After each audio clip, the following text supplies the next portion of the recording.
morning, everybody. Are we all sitting comfortably and ready to learn? Marvellous. Pay attention at the back, please. Thank you. Lovely. Here we go. Andrew Loomis was an American illustrator who wrote a number of instructional texts about drawing, most notably Drawing the Head and Hands, written in 1956, but still well respected and available today. In his drawing method for the head, he begins with a ball, cuts a thin slice off each side and adds a panel to the front for the features, the division of which was described in last week's film. The easiest way for me to draw a face from different angles is to actually have a visual reference in front of me, so I made a head model to show you what I mean. I began with a ball of foil so that the head was a little less weighty and surrounded that with air-dry clay. I marked out the central vertical line, took away the side slices of the skull and added the divisions for the features. With this prop, you can then draw the face from any angle using the Loomis method. It often helps to draw these construction lines with a different coloured pencil so that you can differentiate between your mapping out and your main drawing. Start with a sphere and take away the sections from either side with an oval drawn at the correct point. Next, find your central vertical line and then either the edge of the face furthest away from you or the jaw. Finally, add the divisions for the features and you'll have a frame for your main drawing. When you have a prop like this, you can look at it from any angle to help you, whether you're drawing from life, a photograph, or inventing your own characters.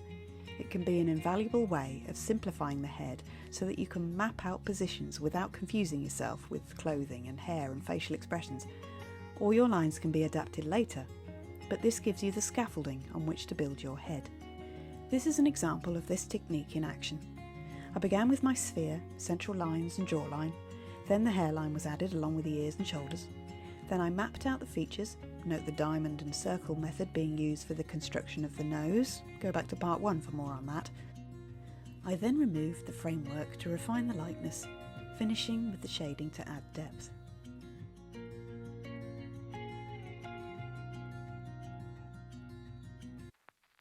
When drawing the face, one must primarily take note of the bone structure, particularly the spherical nature of the parietal bone, the protrusion of the jaw and cheekbones, and the concave nature of the socket of the eye. Secondly, one must pay attention to the sternomastoid muscles in the neck. Lastly, the trapezius muscle on the upper back must be observed and recognized. Thank you.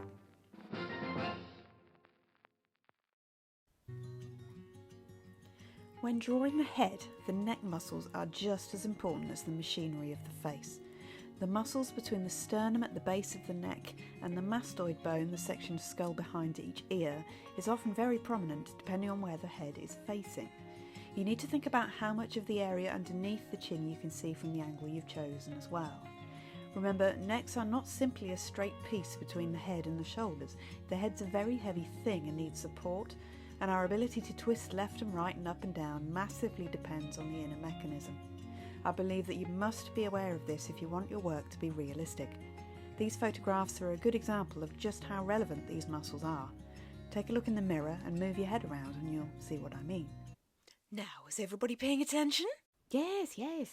Thank you for watching. Remember to subscribe to the Arty Mouse channel and sign up for my weekly emails to get inside information. I expect 5 studies on my desk by tomorrow morning, please. Yes, all right. Anyway, I'm on Instagram at ArtyMouse76 and I really look forward to seeing the work people share with me.